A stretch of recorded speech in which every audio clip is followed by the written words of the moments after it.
정청래 당대표의 속개 선언으로 더불어민주당 제178차 최고위원회 회의를 속개하겠습니다. 네, 회의를 속개하겠습니다. 김병기 원내대표님의 발언 읽겠습니다. 먼저 하세요. 운영위원회가 있어서요. 이석을 해야 될 것 같아서 먼저 하겠습니다. 이번 예산안은 미래를 여는 설계도이자 국민의 삶을 지키는 약속입니다. 성장과 복지, 두 바퀴가 함께 굴러야 나라가 앞으로 나아갑니다. AI로 미래를 준비하고 복지로 국민의 삶을 책임지겠다는 것이 이재명 정부의 방향입니다. 산업과 공공 전반에 AI를 본격 도입하고 10조 원을 투입하여 AI 3대 강국으로 도약하겠다는 것이 이재명 정부의 방향입니다. 산업과 공공 서비스는 한층 더 효율적으로 변화될 것입니다. 국방은 지능형 안보로, 교육은 맞춤형 학습으로 바뀔 것입니다. 국민의 일상 속에서도 AI가 편리함과 안전을 더하게 될 것입니다. 그러나 기술의 발전만으로는 국민의 삶이 달라지지 않습니다. 복지의 두께가 뒷받침되어야 기술이 삶의 질로 이어질 것입니다. 재난 대응 예산도 늘려서 국민 누구도 위기 앞에 홀로 서지 않게 하겠다는 의지를 담았습니다. 이제 국회의 시간입니다. 헌법에 명시된 법정 기한을 더는 어겨서는 안 됩니다. 민생과 미래를 다룬 일에는 정쟁보다 책임이 먼저여야 합니다. 민주당은 집권 여당으로서 끝까지 책임지는 자세로 임하겠습니다. 국민의 삶이 멈추지 않게 대한민국의 미래가 늦어지지 않도록 민주당이 앞장서겠습니다. 경주 에이펙 정상회의의 성공을 국민 모두의 성과로 만들겠습니다. 그야말로 위기 속에서 거둔 성과였습니다.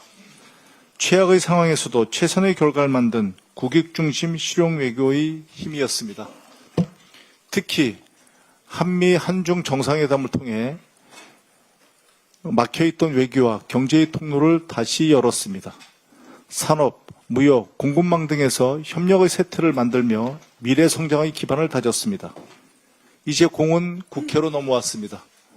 민주당은 오늘 구성된 당 특별위원회를 중심으로 정부가 만든 외교적 성과를 제도와 예산으로 뒷받침하겠습니다. 팩트시트가 완성되면 국회가 해야 할 일을 신속하게 추진하겠습니다. 정부가 마련 중인 대미투자특별법을 11월 중에 최우선으로 처리하도록 하겠습니다. 민주당은 이번 경주 에이펙 성과가 산업으로, 일자리로, 그리고 국민의 삶으로 이어지도록 최선을 다하겠습니다. 이상입니다. 예, 다음은 정청래 당대표의 모두 발언이 있겠습니다.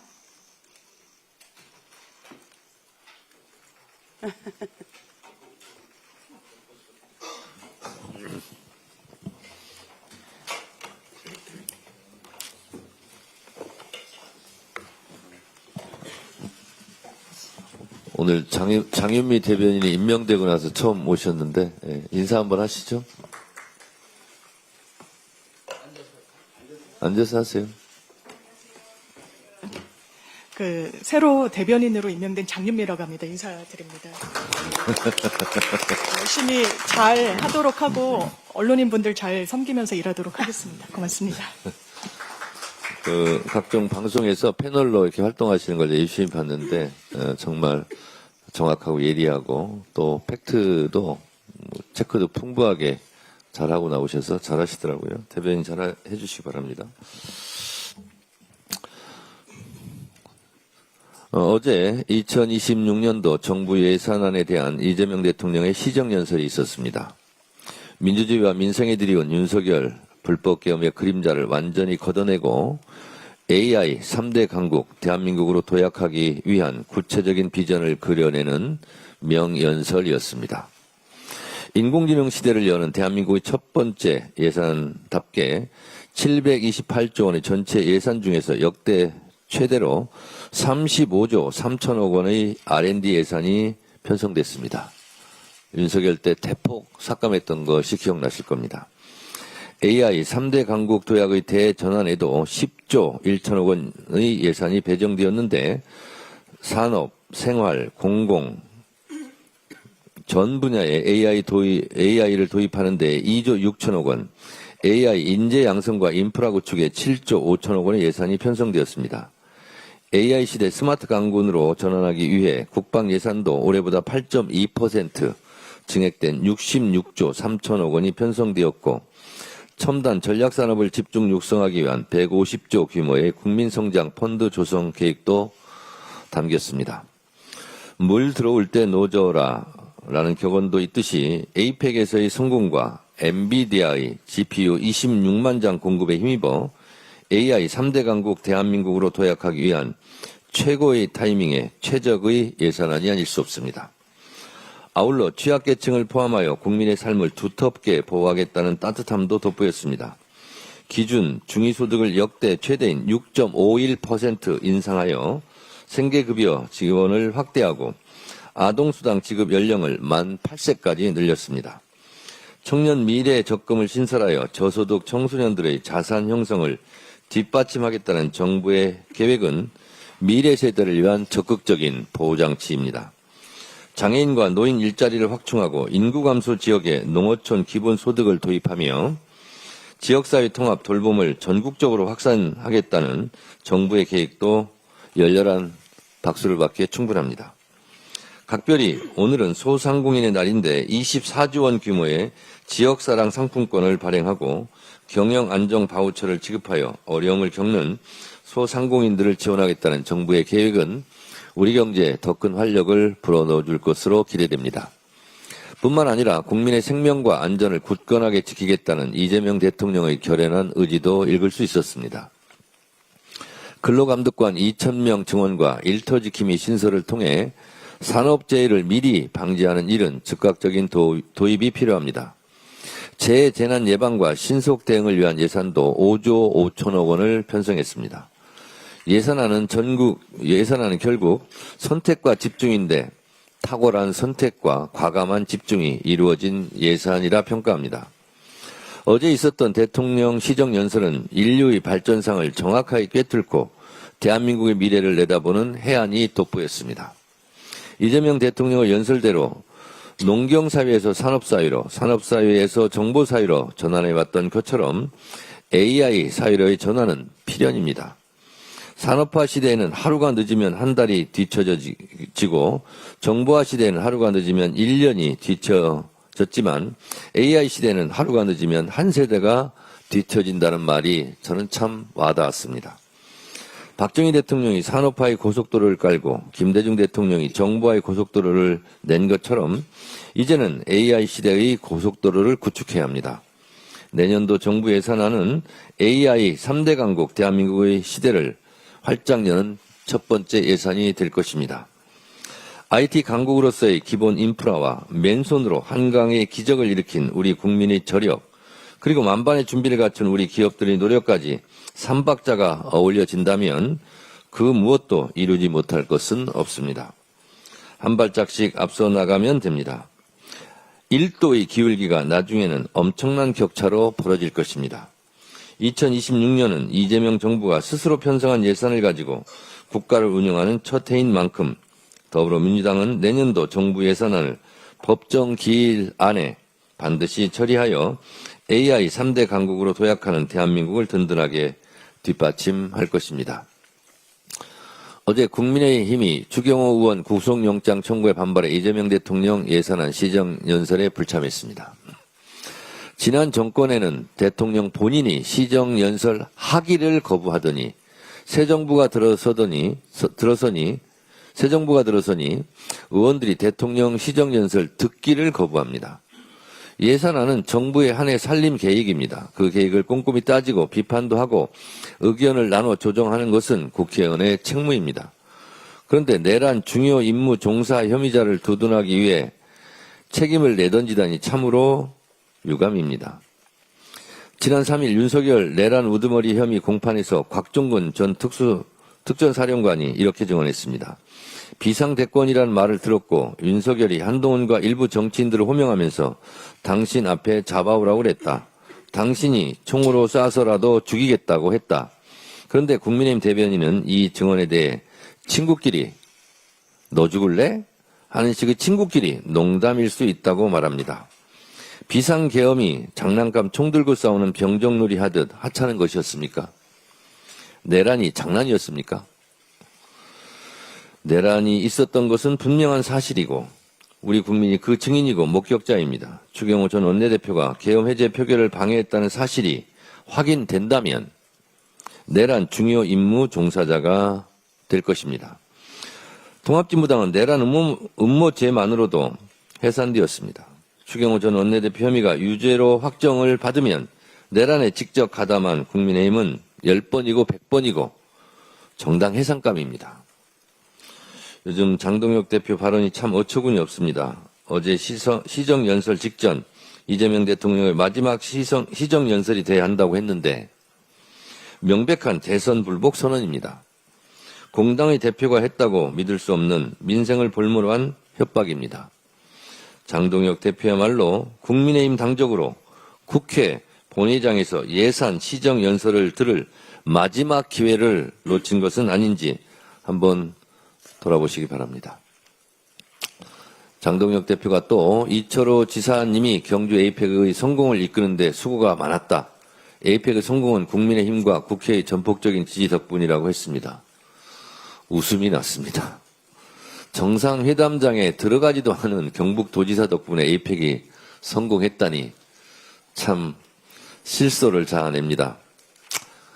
자, 어쨌든 에이펙을 실패라 하고 성공하지 못했다고 말하지는 않는 것 같으니 그나마 다행입니다. 각국 정상들과 직접 만나 담판을 짓고 역대급 성과를 거둔 이재명 대통령은 그렇다면 성공 그 이상의 성공이라고 국민의힘도 스스로 인정하는 것 같아 어쨌든 감사합니다. 네, 고맙습니다. 네. 다음으로 전현희 최고위원의 발언이 있겠습니다. 어제 이재명 대통령의 시정연설은 내란을 종식하고 대한민국의 희망찬 미래를 그려낸 역사적인 선언이었습니다. 국민주권정부 출범 5개월은 이재명 대통령과 국민이 함께 일궈낸 기적의 시간이었습니다. 국익 우선 한미 협상 타결, 성공적인 에이펙 개최, 코스피 4천 돌파까지 불과 1년 전에 내란을 겪은 나라라고는 믿기 어려운 기적의 연속이었습니다. 그 기적의 원천은 다름 아닌 국민입니다. 우리 국민의 저력을 믿기에 자신 있다라는 대통령의 말씀에 성공의 비결이 있습니다. 국민을 믿고 국민을 위해서 영혼까지 갈아넣어 일하는 대통령에게 실패란 있을 수 없습니다. 민주당은 이재명 정부와 함께 AI가 불러온 문명사적인 대전환의 파고를 넘어 새로운 도약의 길을 반드시 열어내겠습니다. 민생 경제 예산을 마중물로 삼아서 내년을 경제 대도약의 원년으로 삼겠습니다. 특검의 추경호 전 원내대표 구속영장 청구서는 국민의힘이 내란에 가담했다는 인증서입니다. 여당의 원내대표가 내란 수계 윤석열과 내통해서 계엄 해제 의결을 방해했다면 명백한 내란 동조이자 정당 해산 사유입니다. 자당의 내란 동조 행태에 국민 앞에 엎드려 사과해야 하는 그런 정당이 후한무치하게도 대통령에게 막말, 망언을 퍼붓고 대통령 시정연설에도 불참한 국민의힘은 도대체 어느 나라 정당인지 묻고 싶습니다. 국민의힘 스스로가 윤어게인 내란 정당임을 다시금 입증하고 있는 것 아닙니까? 국익을 위한 일념으로 100년 대계를 준비하는 대통령을 헐뜯고 저주까지 퍼붓는 정당은 공당의 자격이 없습니다. 국익저해 세력일 뿐입니다. 국힘은 위헌정당 해산 심판 마일리지가 계속 차곡차곡 쌓이고 있음을 명심하십시오. 코스피 5천 시대를 여는 마지막 열쇠는 한반도 평화 회복입니다. 이 골든타임을 놓쳐서는 안 됩니다. 이번 에이펙 정상회의 성과 중에 하나는 트럼프 미국 대통령의 강력한 북미 대화 의지를 확인한 것입니다. 국정원에서도 김정은에게 대미 대화 의지가 있고 내년 3월 이후에 북미 회담 가능성을 점쳤습니다. 앞으로 6개월은 남북 신뢰의 회복과 한반도 평화 정착의 골든타임이 될 것입니다.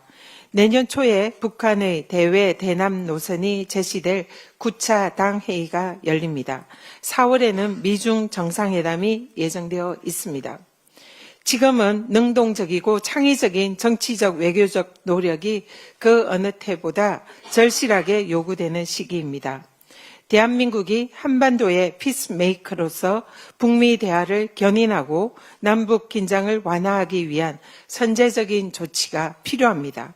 어제 대통령께서 말씀하신 담대하고 대성적인 노력이 현실로 이어져야 합니다. 그 일환으로 한반도 평화 특사 파견을 촉구합니다. 주변 사강과의 전략적인 소통으로 북미 대화, 나아가 남북 대화의 물꼬를 터야 합니다. 평화가 경제입니다. 대한민국 주식시장 성장을 저해한 한반도의 지정학적 리스크를 해소하기 위한 통일부 등 범정부 차원의 적극적인 대응을 요청드립니다. 이상입니다.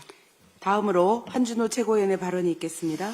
네, 준비된 발언에 앞서서 이 정청래 대표께서 방금 하신 발언 중에 에이펙 성공과 관련한 장동혁 대표의 그 본인들이 잘해서 성공했다는 식의 이 자화자찬에 갑자기 두 가지가 떠올랐습니다. 하나는 일단 성공을 했다는 거죠. 네, 두 번째는 현수막 문구가 한 두어 개 떠올랐는데 해양수산부 청사 동구 확정 이렇게 굉장히 축하하는 메시지가 국민의힘 곽규택 현수막입니다. 축 양곡관리법 본회의 통과 이거는 국민의힘 박덕흠 의원의 현수막입니다. 제가 눈을 의심했습니다. 그렇게 반대하고 비난하더니 열매가 열리니까 제일 먼저 따먹습니다. 이게 바로 국민의힘 실력이 아닌가 싶습니다. 우리말에 웃느라 한 말에 초상이 난다 이런 속담이 있었습니다. 가볍게 던진 말 한마디에도 막중한 무게가 실리는 법이죠. 그런데 국민의힘은 그 말의 무게를 아는지 모르는 척하는 것인지 섬뜩한 소리를 농담으로 던지는 모양입니다. 사람을 쏴 죽이겠다 이런 섬뜩한 말을 그것도 대통령이란 자가 여러 사람 앞에서 내뱉었습니다. 그것이 그저 친구끼리 하는 농담이었다라고 국민의힘 대변인이 주장을 하던데요. 국민의힘은 친구끼리 그런 농담을 주고받나 봅니다. 너 총으로 쏴 죽인다. 그것도 군 통수권자, 즉 총이며 대표며 미사일을 동원할 수 있는 자의 말인데 그게 어떻게 농담으로 들립니까? 이거를 쉴드라고 치고 있습니까? 그러니까 바이든 날리면 이런 말이 나오는 거고 그딴 식으로 대통령을 보필하니 계엄을 일으키는 겁니다. 실제 지금으로부터 11개월 전인 2024년 12월 3일 총으로 쏴 죽이겠다라고 말을 했던 이 윤석열이 위헌적인 비상계엄을 선포하면서 병력을 동원하지 않았습니까? 무장한 계엄군이 국민과 대치를 했고 총과 케이블 타이, 장갑차가 국민을 위협했습니다. 여차하면 계엄군이 국민을 향해 발포할 수 있는 상황을 만들어 놓고 이제 와서 쏴 죽인다는 말이 그저 농담이었다. 정신이 나간 거죠. 이 발언을 한 해당 대변인을 해임하지 않는다면 국민의힘도 이 말에 동조하는 것으로 간주하고 이에 대한 국민적 비판을 피하기 어려울 것입니다. 이 농담의 주요 표적이 된 한동훈 전 국민의힘 대표, 전 좀 정신을 좀 차렸으면 좋겠는데 느닷없이 이재명 대통령이 계엄을 선포할 가능성이 상당히 높다라고 헛된 망상을 떠들고 다니고 있습니다. 그러니까 그 친했던 형님이 총으로 쏴 죽이겠다라고까지 이야기하는 것 아니겠습니까? 한동훈 전 대표가 계엄 트라우마가 매우 심한 것 같은데요. 계엄 당일 본회의장에 진입도 못하고 하얗게 질렸던 모습이 오버랩되어서 저는 상당히 좀 안쓰럽습니다. 그래서 제가 여당 지도부로서 한동훈 전 대표를 위해 공헌을 하나 하겠습니다. 이재명 정부를 비롯한 모든 민주정부 하에서 계엄은 없을 것입니다. 그러니 대한민국 계엄의 역사를 이어왔던 그 집안 단속이나 잘 하시기 바랍니다. 이런 불쾌하게 짝이 없는 농담이나 주고받을 바에는 차라리 정당에 간판을 내리는 것이 그나마 국민과 국가를 위해서 이로운 길이 아닐까 싶습니다. 사람을 쏴 죽인다는 말은 결코 가벼운 농담이 될 수 없고 계엄은 어느 상황에서도 금기여야 합니다. 명심하시길 바랍니다. 특검 수사로 구속이 되어 있는 자들에 대해서도 짧게 한마디 덧붙이겠습니다. 어제 보도에 따르면 김건희가 보석을 청구했다고 합니다. 그 사유로 불안장애, 기억 상실 증세를 들었습니다. 그저 구치소 안에 갇혀 있는 것이 불안한 것일까요? 아니면 자신의 죄가 하나둘 실체를 드러내는 것이 불안한 것일까요? 특검이 보석 불허 의견서를 제출할 것이라는 입장을 밝혔는데 매우 타당하고 상식적입니다.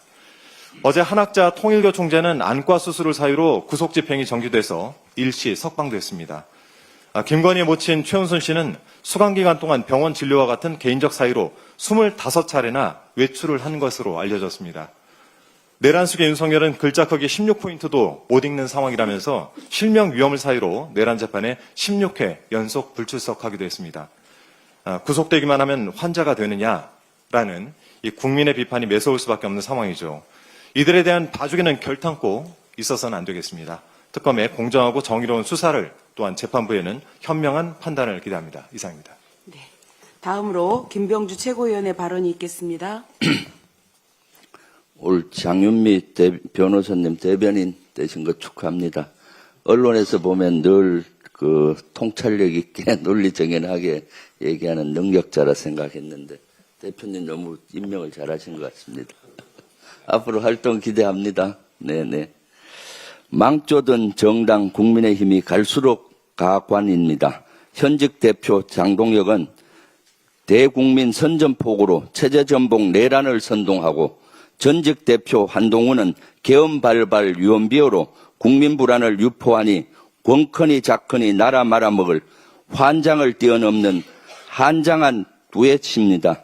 한동훈은 윤석열 보고 놀란 가슴을 왜 이재명 대통령에게 들어댑니까? 내란의 밤 기껏 윤석열 총구에서 구해졌더니 은혜도 모르고 뒤통수를 치는 배은망덕 병증은 정권을 가리지 않습니까? 않습니다. 못된 인간은 결코 고쳐서 쓸 수 없음을 또 한 번 여실히 증명했습니다. 아무리 총 맞은 것처럼 정신이 없다 해도 국민을 상대로 공갈포를 난사해서는 안 됩니다.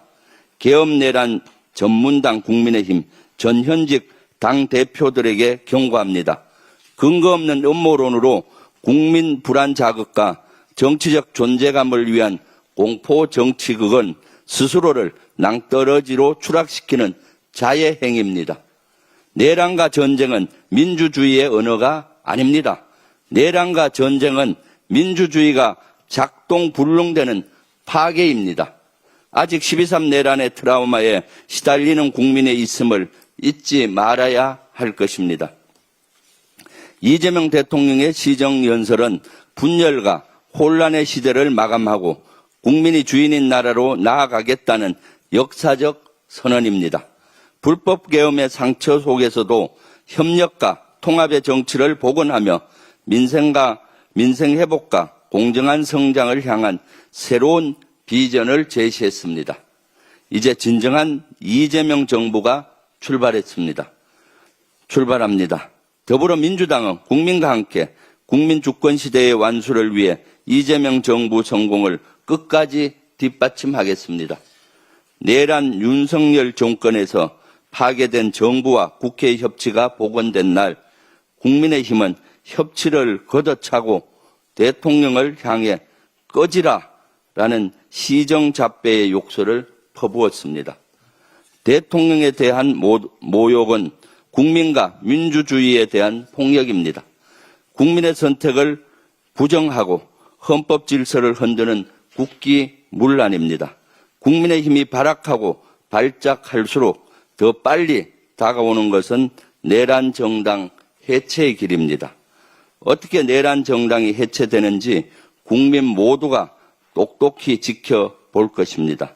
국민의힘 의원들이 이재명 대통령을 향해 한 막말, 꺼져라 라는 말을 되갚아주고 싶습니다. 정신나간 국민의힘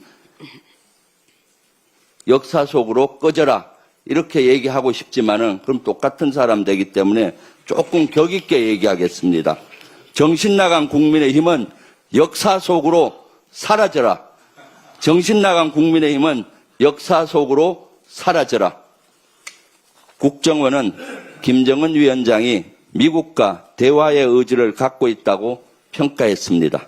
북미 정상회담이 불발됐지만 북한이 물밑에서 대화를 준비해온 정황이 확실한 만큼 정부는 평화외교 복원을 위해 적극 나서야 합니다. 한반도 안보의 해법은 압박이 아니라 대화에 있습니다.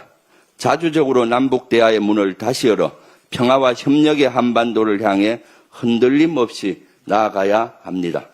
그런 의미에서 박지원 의원의 조문 특사 제안에 정부의 숙고가 필요합니다. 김영남 전 상임위원장 조문은 남북 간 신뢰 회복의 물꼬가 될 것입니다. 한반도 평화를 여는 길에 가능한 모든 합법적 방안을 다 동원해야 할 것입니다. 남북 대화와 평화는 정치가 아닌 민족의 미래를 보고 결단해야 합니다. 사회복지종사자 권익지원센터가 문을 연 지 1년이 됐습니다. 그 1년 동안 260건이 넘는 사회복지사들의 아픔이 쌓였습니다. 폭언과 괴로움, 부당한 대우 속에서도 누군가의 삶을 돌보는 일을 멈추지 않은 사회복지사 여러분께 깊은 존경과 위로의 말씀을 전합니다. 따뜻한 마음으로 세상을 지탱하는 분들이 차가운 현실에 내몰려서는 안 됩니다. 이제는 정부와 사회가 나서야 합니다. 민주당은 권익지원센터의 인력과 예산을 대폭 확충하고 현장의 목소리가 제도에 반영되도록 하겠습니다. 사회복지사가 존중받는 나라, 돌봄이 자부심이 되는 나라를 만들겠습니다. 사회복지사 여러분들의 헌신이 헛되지 않도록 더 따뜻한 제도와 든든한 보호망으로 함께 하겠습니다. 이상입니다. 다음으로 이현주 최고위원의 발언이 있겠습니다. 네, 어제 있었던 이재명 대통령의 예산안 시정연설은 에이펙 정상회의를 비롯해서 취임 후 5개월 동안 정부가 이룬 성과를 국민 여러분께 알리고 대한민국의 미래 100년을 어떻게 만들어갈 것인지를 밝히는 자리였습니다. 이 대통령께서는 인공지능 사회로의 대전환을 강조하셨고요. 거기서 보다시피 내년도 예산안은 AI 시대를 여는 대한민국의 첫 번째 예산안이 될 것이고 내년은 대한민국의 새로운 산업화를 일으키는 첫 번째 해가 될 것이라고 믿습니다. 민주당과 국회는 대한민국 미래를 위한 투자에 함께 나설 것이며 내년도 예산안이 원활하게 통과될 수 있도록 최선을 다하겠습니다. 반면에 어제 국민의힘 의원들의 행태는 선을 넘었습니다. 시정연설에 불참한 것도 모자라서 본회의장으로 들어가는 대통령을 향해서 고함을 치면서 난동을 피우는 등 막가는 행태를 보였습니다. 우리 인내심을 시험하는 것인가 하는 생각도 해봤는데 아무래도 같이 망가지자. 그래서 같이 망가지면서 민주당을 끌어내리겠다. 이런 전략이 아닌가 이런 생각이 듭니다. 정말 한심합니다. 정책적 비판은 얼마든지 하더라도 치열한 글로벌 생존 경쟁 시대에 적어도 국익과 국정의 정상적 운영에 대해서만큼은 협조를 다하시기를 간곡히 부탁드립니다. 코스피 사천이 그동안 코스피 사천 랠리가 이제 시작이 되었는데 오늘 보면 다소의 조정이 있습니다만은 그러나 큰 틀에서 이 상승의 랠리는 계속될 것으로 기대합니다. 그동안 10여 년간 박스피에 갇혀있던 대한민국의 주식시장이 세계 최고의 상승 랠리를 선보이고 있습니다. 이것은 여러 가지 원인이 이유가 있겠습니다만 첫 번째는 대통령께서도 강조하고 있다시피 AI 대전환 시대가 시작되었기 때문이고 거기에 대한민국이 AI 3대 강국의 어떤 가능성, 잠재력을 보이면서 함께 가고 있기 때문입니다. 골드러시 시대에 미국에서 금을 캐기 위해서 서부로 향하는 사람들이 굉장히 많았지만 그 과정에서 정작 돈을 벌고 성공한 사람들은 금을 캔 사람들도 있겠지만 그보다는 금을 캐는 데 필요한 곡괭이를 생산하는 사람들 그리고 청바지를 생산하는 사람들이었습니다. 이것은 우리한테 시사하는 바가 매우 크다고 생각합니다. AI 시대에 AI 전력 인프라를 생산하고 그것을 개발하고 하는 숱한 많은 글로벌 기업들이 대부분 대한민국에 있습니다. 정말로 자랑스러운 일입니다. AI 반도체와 관련해서 엔비디아, TSMC, 삼성전자, SK하이닉스 중에서 2개 회사가 대한민국에 있습니다.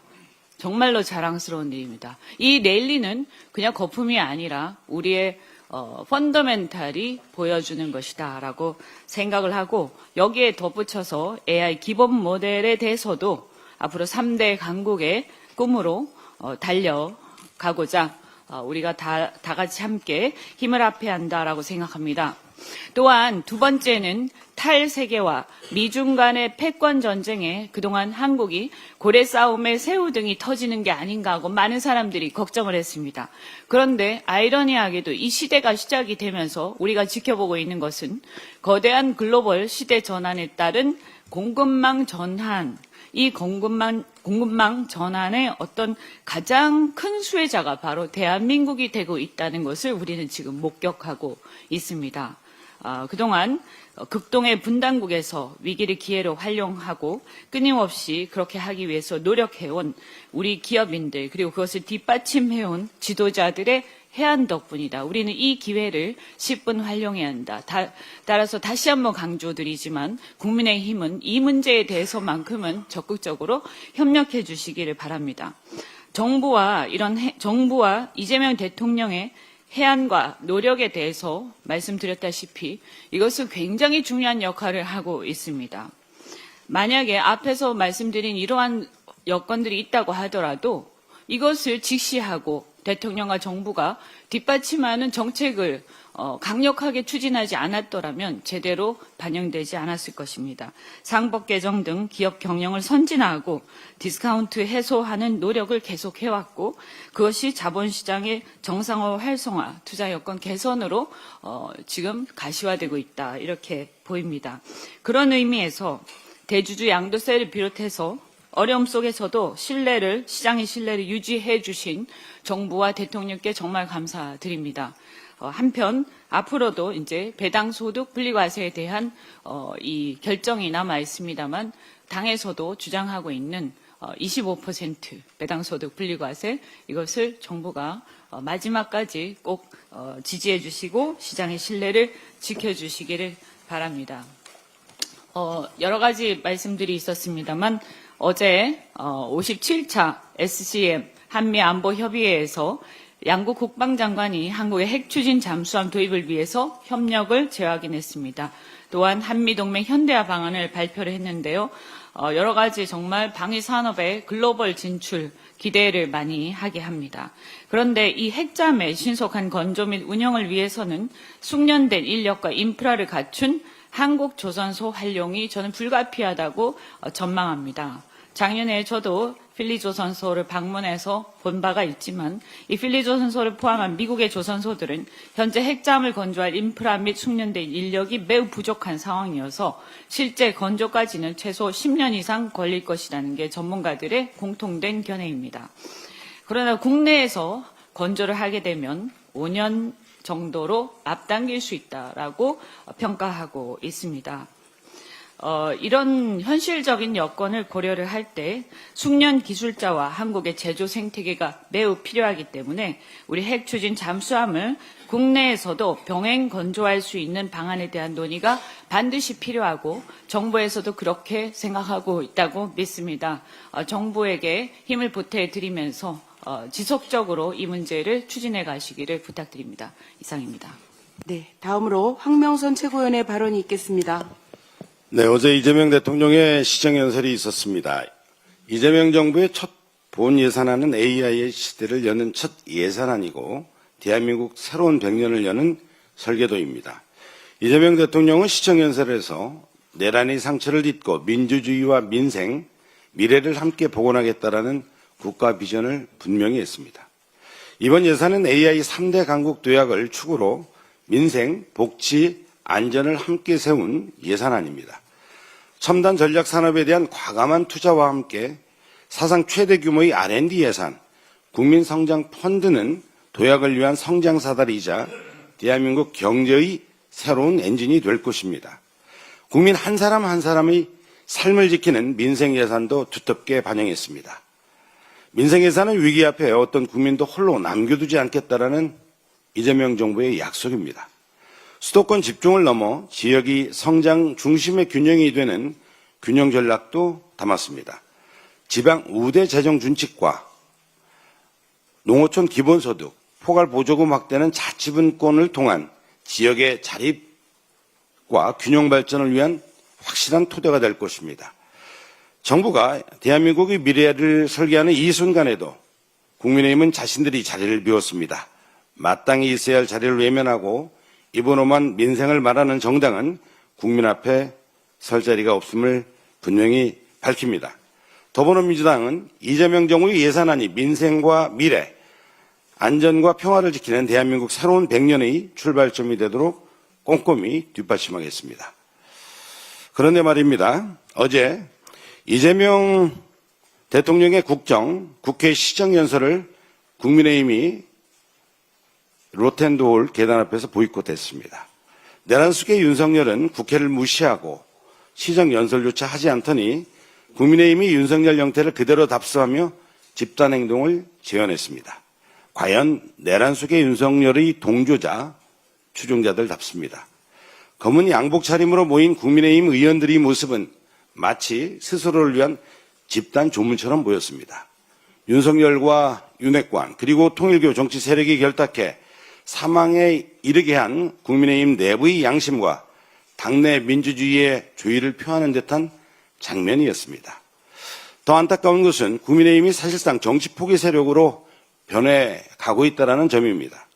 헌법 84조와 헌법학자, 헌법재판소의 판례가 대통령 재판은 임기 중 정지된다고 명확히 밝히고 있음에도 그들은 여전히 재판 재개만을 외치고 있습니다.